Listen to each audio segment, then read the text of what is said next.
Alright, so this placemat's called the ones, tens, and hundreds regrouping for addition. And so you can see right here that there's space for 1, 2, 3, 4, up to 4 different addends. 4 different addends with up to 3 digits apiece.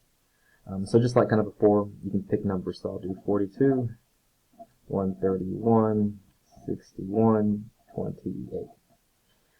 And as always, it's best to have manipulatives to use as the kids, but if not, we can go ahead and just do this way. So 1, 2, another 1, another 1, 1, 2, 3, 4, 5, 6, 7, 8. So kids can already kind of tell that this rod down goes over there. Here we've got 1, 2, 3, 4. Let me change this. Too many. So here we have 1, 2, 3, 4, 5, 6, 7, 8, 9.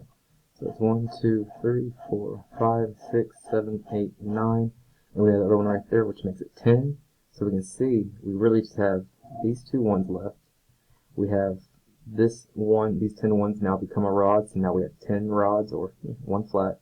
So in reality, there's 0. And then this whole rod, this whole flat, then comes over there.